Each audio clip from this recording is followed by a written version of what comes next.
Hola, bienvenidos. Estamos nuevamente en el curso de Física 2 de la Unidad Académica Preparatoria de la Universidad Autónoma de Zacatecas. Después de haber visto el capítulo sobre gravitación, se va a pasar a un capítulo sobre teoría electromagnética, que está dividida en tres partes. Lo que viene a ser la electrostática, la magnetostática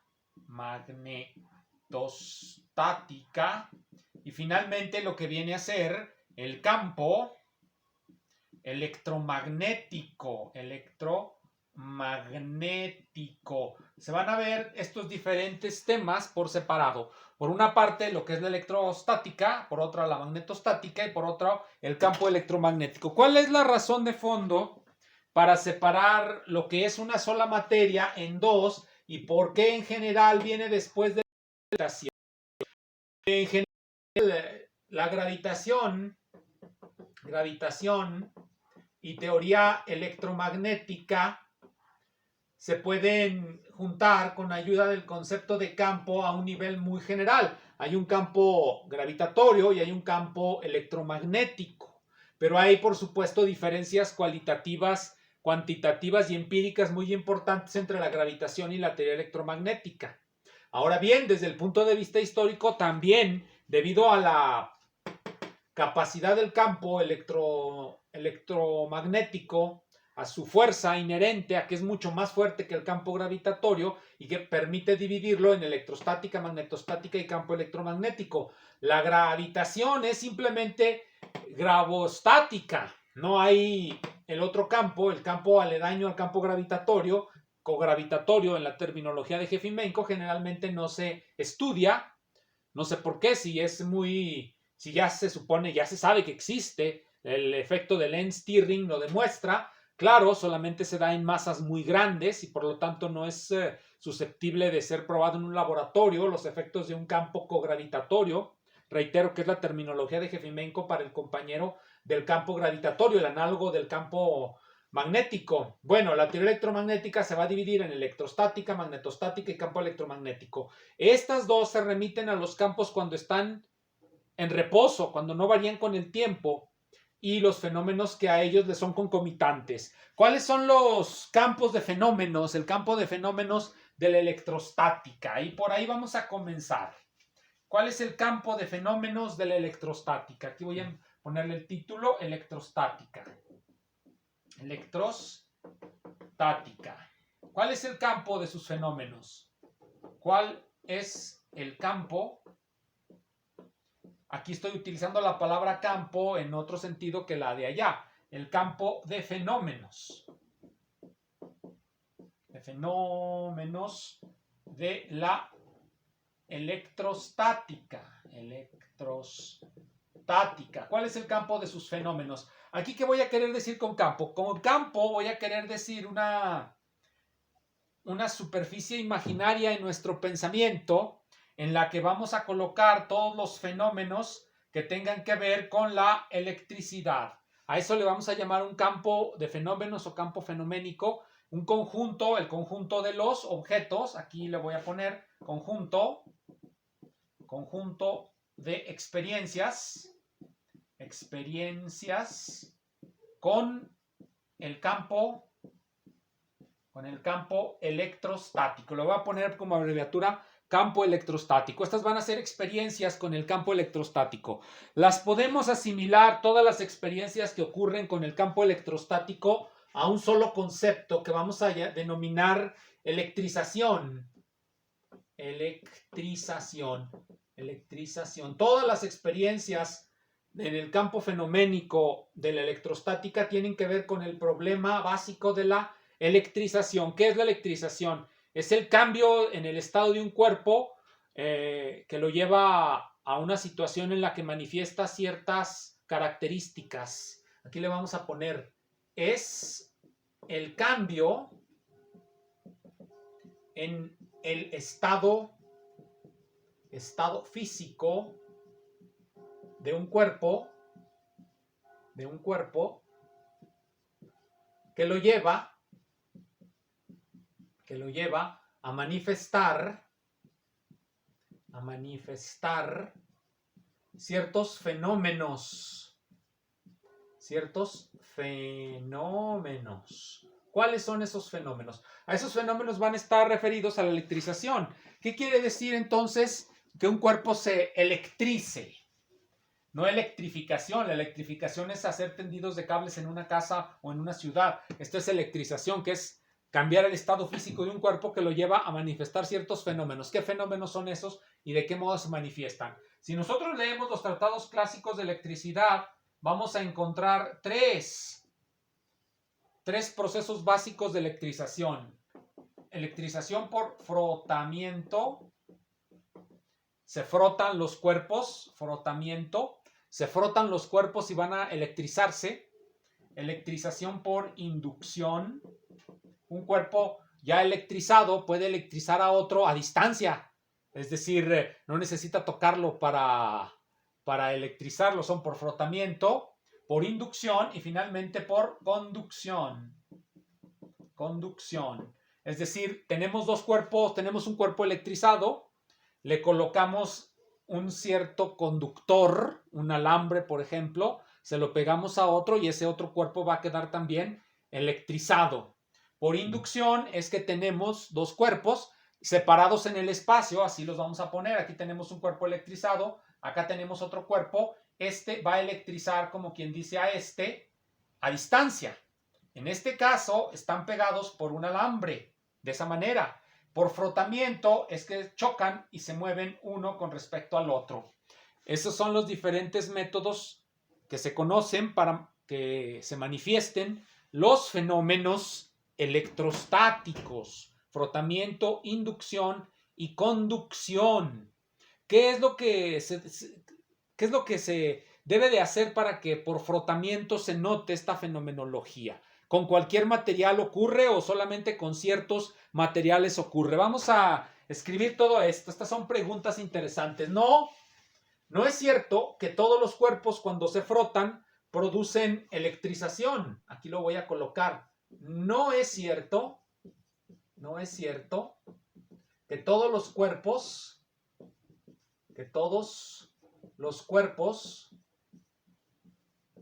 al frotarse producen electrización. Eso es lo primero que debemos de tener claro. No todos los cuerpos al frotarse producen electrización. ¿Esto cómo lo demostramos? Pues muy fácilmente. Agarramos cualquier par de cuerpos, digamos estos, los frotamos y vemos si se atraen. Pues no se atraen. Además son muy pesados como para que se note. No en todos los cuerpos se va a producir electrización y no en todos los cuerpos esa electrización, si es que acaso se produce, va a producir el fenómeno porque posiblemente los cuerpos sean tan pesados y el campo tan débil que no pueda manifestarse esa nueva condición de electrización. Bien, entonces, ¿cuáles? Históricamente son dos los cuerpos que al frotarse producen una electrización: lo que se denomina cuerpos vítreos y los cuerpos resinosos. Los cuerpos vítreos son los que se parecen al vidrio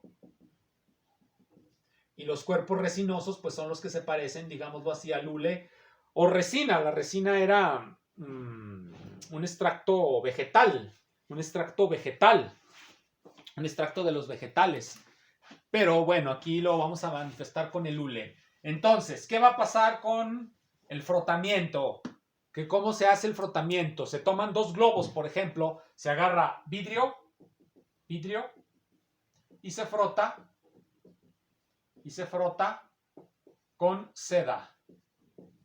¿Qué sucede?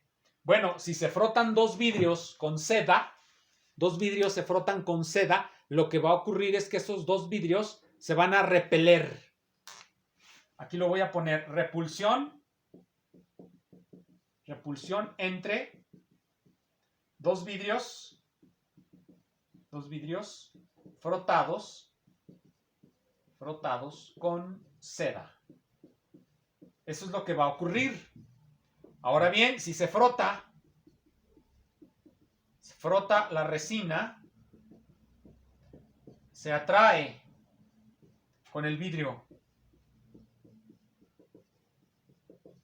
Y hay dos fenómenos muy interesantes, muy importantes, que su análogo en la gravitación, como ya dije, no se puede manifestar en nuestras dimensiones humanas, porque sencillamente la masa requerida para que se manifieste la fuerza de atracción gravitacional es muy grande. Entonces el efecto, por ejemplo, el efecto Lenz-Thirring, que nos muestra la existencia de un campo cogravitacional, es un efecto que solamente se puede encontrar pues en los planetas, en grandes masas acumuladas. En cambio, en la electricidad no. Pero hay algo muy interesante en la electricidad que se manifiesta de inmediato.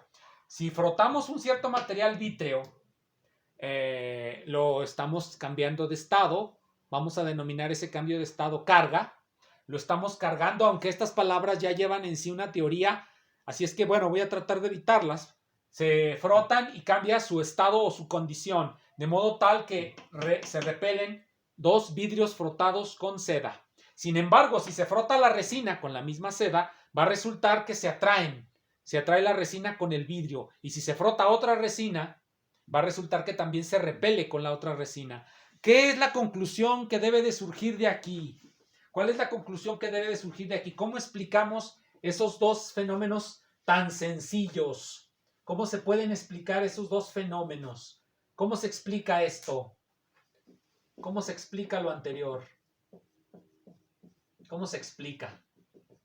¿De qué manera podemos explicar el hecho de que cuando los frotamos cambien su estado y en ciertos casos se atraigan y en ciertos casos se repelan? Todos los materiales parecidos al vidrio van a repelerse, van a atraerse con todos los materiales parecidos a la resina y sin embargo se van a repeler entre sí.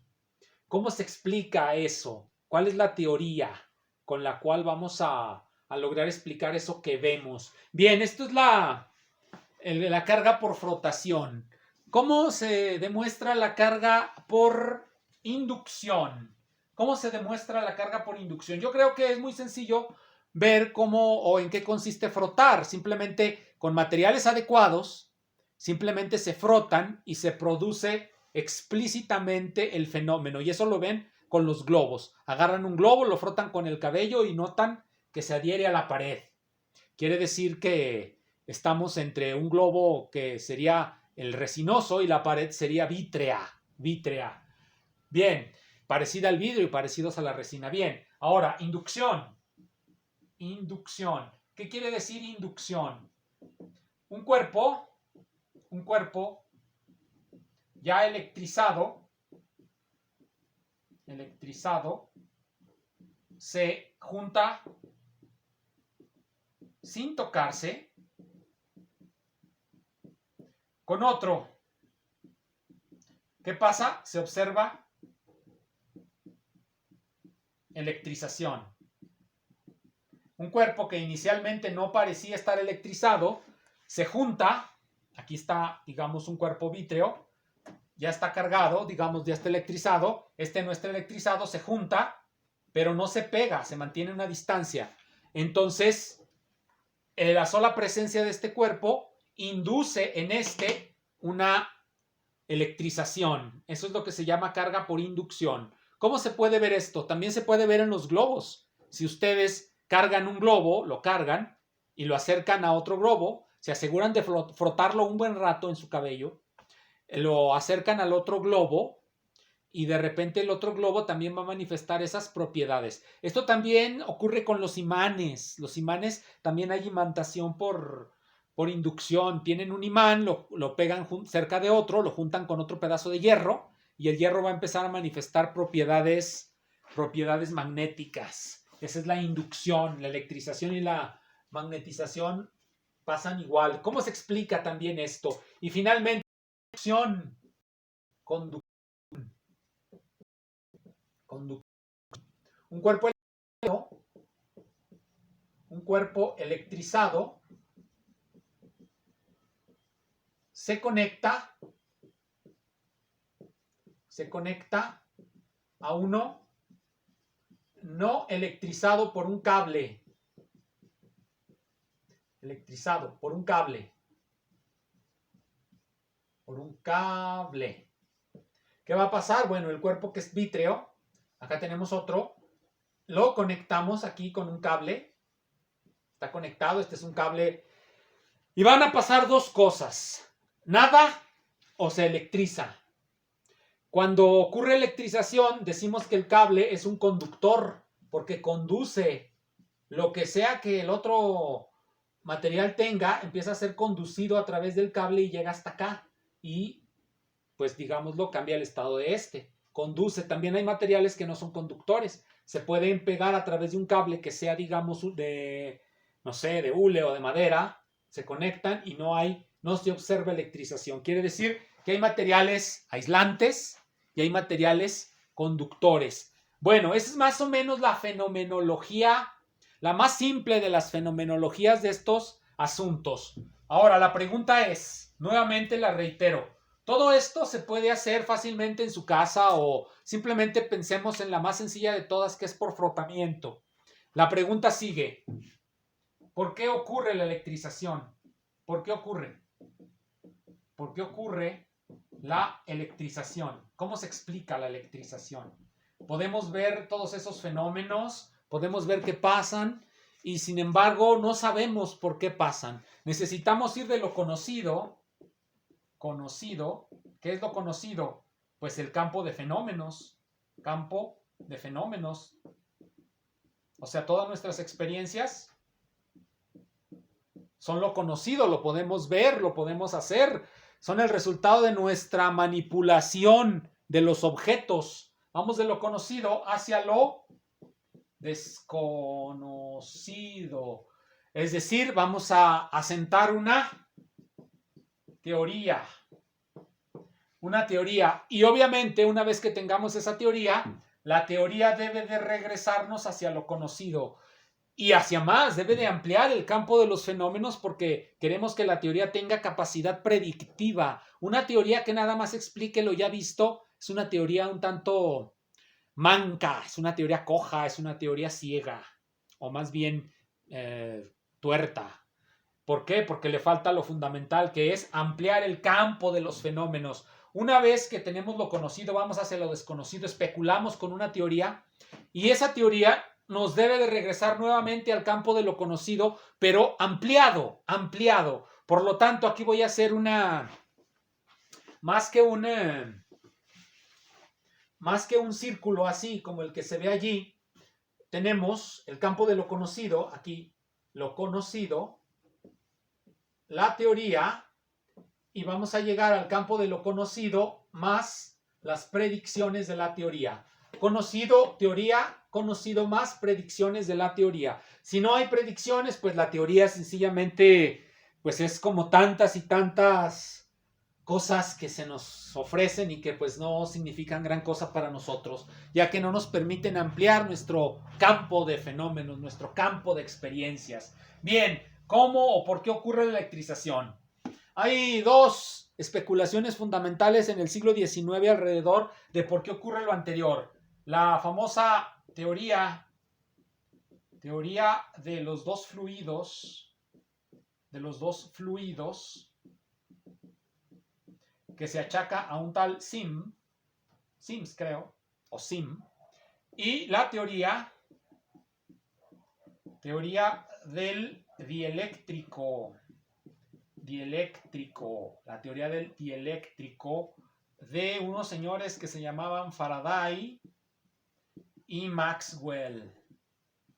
Seguramente había más de hecho, pero estas son dos de las más interesantes en lo que se refiere a la teoría de la electrización estática, de la electricidad estática. Bueno, ¿quién dice que son las más interesantes? Bueno, lo dice el que está presentando esto, porque para hacer la presentación breve, pues nada más elegí dos, en lugar de la de, por ejemplo, Weber-Gauss, la teoría de la acción a distancia de Weber-Gauss, o la teoría de la electricidad de Riemann. Bueno, vamos con estas dos, que son las que en ocasiones se pueden encontrar más fácilmente en los libros. De hecho, la que generalmente en los libros de texto de preparatoria se encuentra es la teoría del dieléctrico de Faraday y Maxwell. De hecho, si le llamáramos al dieléctrico por su otro nombre, el dieléctrico, la teoría de Faraday-Maxwell, aquí se los pongo dieléctrico, también se conoce como éter, Yo les recomiendo que utilicen la palabra dieléctrico y no la palabra éter, porque la palabra éter tiene connotaciones místicas que a muchos pueden llevar al error. Entonces, la teoría del dieléctrico de Faraday-Maxwell y la teoría de los dos fluidos de Sims, que expondremos en el siguiente video. Muchísimas gracias.